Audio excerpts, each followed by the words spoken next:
Halo semuanya, perkenalkan aku Nur Muzafanya beserta rekan-rekan saya Daniel Santoso dan juga Harlan Aditya. Baik, di sini kami akan membahas mengenai strategi tingkat bisnis. Apa sih itu strategi tingkat bisnis? Yaitu sebuah rangkaian rencana yang sudah terkoordinasi untuk mencapai sebuah tujuan, seperti keunggulan kompetitif, yaitu dengan memanfaatkan kompetensi inti. Dan juga strategi tingkat bisnis adalah sesuatu yang harus dikembangkan dan juga diimplementasikan oleh setiap perusahaan, yang dimana itu menggambarkan bahwa perusahaan tersebut dapat bersaing dengan perusahaan-perusahaan lainnya di pasar yang sudah mereka pilih. Selanjutnya adalah hubungan pelanggan. Pelanggan adalah fondasi dari sebuah keberhasilan strategi tingkat bisnis di dalam sebuah perusahaan. Tidak hanya itu, kita juga harus menentukan 3 hal mendasar mengenai pelanggan. Yang pertama ada who, yang kedua adalah what, yang ketiga adalah how.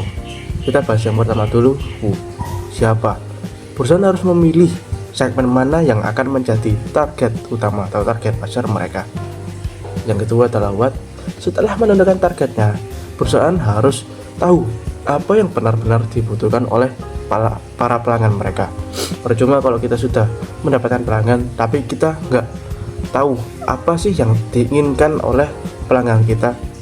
Yang ketiga adalah how, bagaimana cara sebuah perusahaan dapat memenuhi kebutuhan dari para pelanggan kita. Sedikit menambahkan, bagaimana cara perusahaan dapat membuat para pelanggan itu tetap stay pada produk yang kita pasarkan kepada mereka, yaitu dengan cara apa? Dengan cara memberi sedikit keunikan atau perbedaan produk yang kita buat dengan produk-produk yang dibuat oleh perusahaan-perusahaan lain, bahkan keunggulan yang dimiliki oleh perusahaan kita. Baik, selanjutnya akan dilanjutkan oleh rekan saya Harlan Aditya. Oke, baik. Di slide ini kita akan membahas tentang tujuan dari bisnis level strategi. Kalau dijelasin dengan sederhana, tujuan utama dari strategi ini adalah supaya perusahaan punya posisi yang jelas dan berbeda dari kompetitor. Kenapa ini sangat penting? Karena di dunia bisnis, persaingan itu semakin ketat. Banyak produk atau jasa yang sangat mirip-mirip dengan bisnis kita. Jadi kalau kita nggak punya keunikan tersendiri, pelanggan bakal susah buat memilih kita. Akhirnya yang terjadi biasanya adalah pelanggan pilih yang paling murah atau pilih brand yang sudah lebih dikenal atau bisa disebut juga brand yang sudah besar. Nah, disinilah pentingnya bisnis level strategi, yaitu untuk menentukan cara kita bersaing di pasar. Perusahaan harus benar-benar memikirkan kita mau dikenal sebagai apa yang bikin kita berbeda, kenapa pelanggan harus memilih kita. Untuk bisa berbeda dari kompetitor, perusahaan biasanya punya 2 pendekatan. Yang pertama, melakukan aktivitas yang sama tapi dengan cara yang berbeda, atau melakukan aktivitas yang berbeda dari kompetitor. Selain itu, strategi ini juga berkaitan dengan bagaimana perusahaan menjalankan seluruh aktivitasnya, mulai dari produksi, pemasaran, pelayanan ke pelanggan. Semua itu harus disusun supaya bisa menciptakan nilai yang unik. Contohnya biar lebih kebayang, misalnya ada 2 bisnis, bisnis boba lah. Yang pertama itu fokus ke harga yang murah dan banyak promo. Jadi targetnya itu mungkin pelajar atau mahasiswa. Dan yang kedua, fokus ke branding, rasa yang premium dan tempat yang nyaman. Jadi targetnya untuk anak-anak muda yang suka nongkrong atau yang punya uang yang lebih banyak lah. Contoh lain,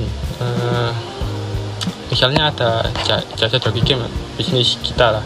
Ada yang fokus ke harga paling murah dan mungkin selesainya lebih lama. Ada juga yang fokus ke keamanan akun dan pelayanan premium. Nah, pelanggan nanti tinggal pilih sesuai kebutuhan mereka. Dari situ kita bisa lihat kalau strategi ini penting banget untuk menentukan arah bisnis kita, membantu perusahaan lebih fokus dan menciptakan keunggulan dibanding mesin.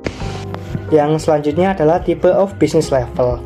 Jadi kalau kita bicara tentang strategi di tingkat bisnis, sebenarnya ini adalah cara utama perusahaan untuk bisa bertahan di dalam persaingan pasar. Setiap perusahaan pasti menghadapi para pesaing mereka masing-masing, dan tanpa strategi yang jelas, mereka bisa kalah bersaing atau bahkan kehilangan para pelanggan mereka. Makanya perusahaan memerlukan menentukan strategi yang tepat supaya mereka punya keunggulan dibandingkan dengan kompetitor mereka yang lainnya. Keunggulan ini bisa dalam bentuk harga yang lebih murah, kualitas yang lebih baik, atau bahkan produk yang punya ciri khas tertentu. Nah, dalam manajemen strategi ada 5 jenis strategi tingkat bisnis yang biasanya digunakan perusahaan itu. Yang pertama adalah cost leadership. Dalam strategi ini, perusahaan berusaha menekankan biaya serendah mungkin supaya bisa menjual produk dengan harga yang lebih murah daripada para pesaing mereka. Tapi perlu dipahami juga, menekan biaya bukan berarti menurunkan kualitas. Perusahaan tetap harus menjaga kualitas produk. Hanya saja mereka lebih fokus pada efisiensi, misalnya dengan menggunakan teknologi yang lebih hemat biaya, mengatur proses produksi dengan baik, atau membeli bahan baku dalam jumlah besar supaya lebih murah, mendapatkan diskon. Strategi ini biasanya cocok untuk perusahaan yang melayani pasar yang luas dan sensitif terhadap harga, karena di banyak kasus pelanggan akan cenderung memilih produk yang harganya lebih murah, terjangkau, selama kualitasnya masih dianggap layak. Yang kedua adalah diferensiasi. Kalau strategi sebelumnya fokus pada biaya dan harga, strategi ini lebih fokus pada keunikan atau nilai tambah dari produk ini.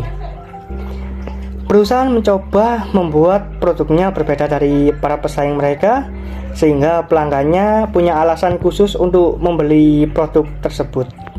Perbedaan ini bisa muncul dari banyak hal, misalnya dari kualitas produk yang lebih tinggi, desain yang lebih menarik, fitur yang lebih lengkap, atau bahkan pelayanan yang lebih baik. Tujuan dari strategi ini adalah membuat pelanggan merasa bahwa produk tersebut memiliki nilai lebih, sehingga mereka bersedia membayar harga yang mungkin sedikit lebih mahal dibandingkan produk yang lainnya.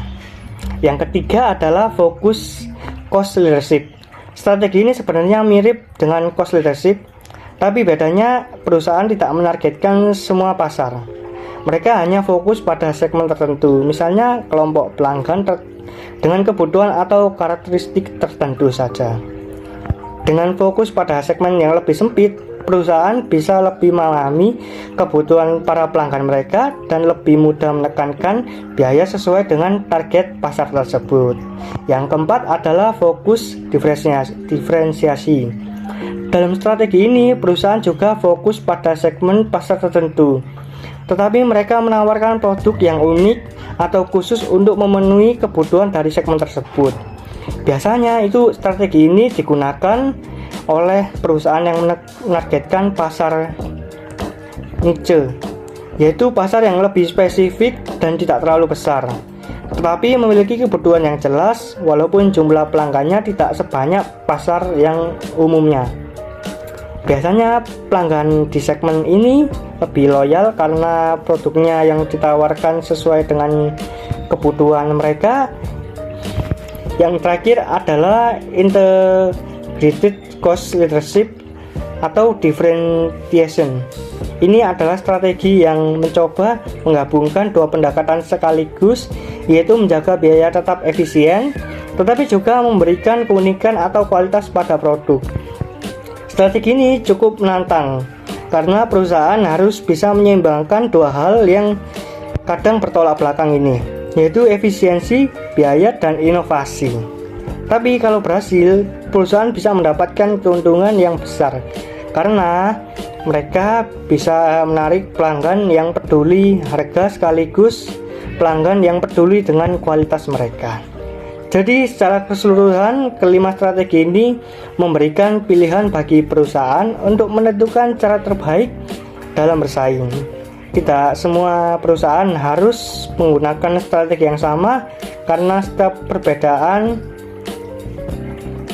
perusahaan mempunyai kondisi dan tujuannya yang berbeda-beda. Untuk selanjutnya, tidak ada strategi yang selalu paling baik, karena strategi yang berhasil di satu perusahaan belum tentu berhasil di perusahaan lainnya. Bahkan strategi yang berhasil hari ini belum tentu akan berhasil di masa depan, karena kondisi bisnis yang selalu berubah-ubah. Kenapa bisa begitu? Karena setiap perusahaan memiliki situasi yang berbeda, baik dari segi lingkungan, luar, maupun kondisi di dalam perusahaan itu sendiri.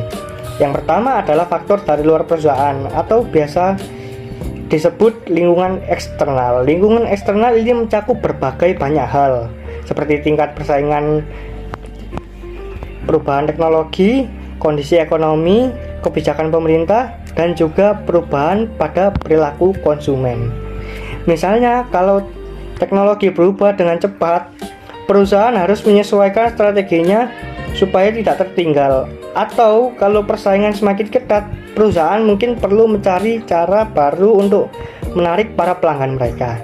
Yang kedua adalah faktor dari dalam perusahaan, yaitu kekuatan dan kelemahan yang dimiliki oleh perusahaan itu.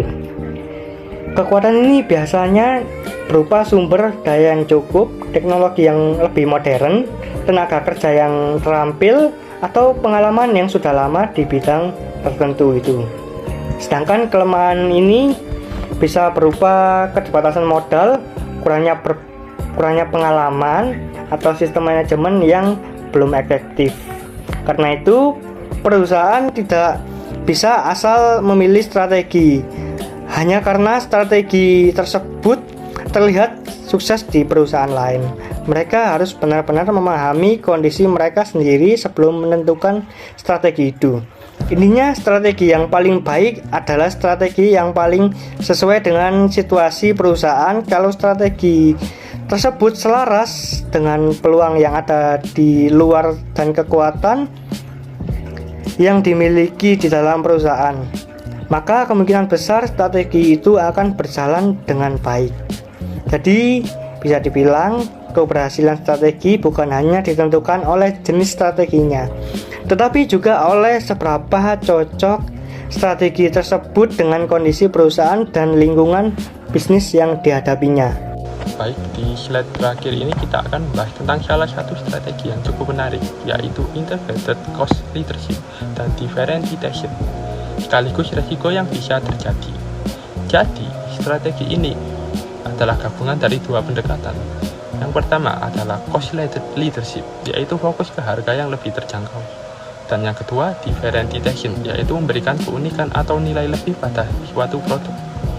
Artinya, perusahaan berusaha untuk tetap memberikan harga yang relatif murah, tapi di saat yang sama juga punya kelebihan yang membuat mereka berbeda dari kompetitor lainnya.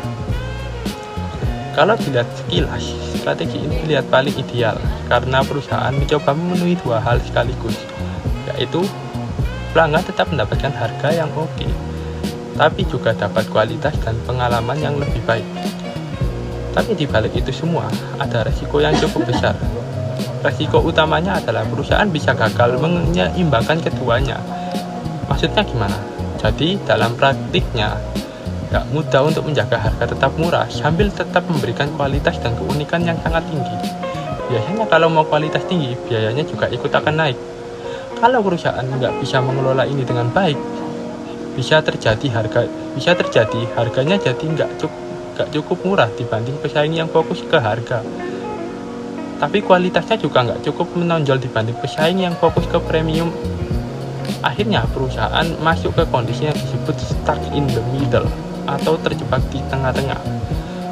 Di posisi ini perusahaan jadi punya banyak masalah seperti nggak punya keunggulan yang jelas, sulit menarik perhatian pelanggan, kalah bersaing dengan dua sisi, baik yang murah maupun yang premium. Dan biasanya keuntungan yang didapat juga di bawah rata-rata.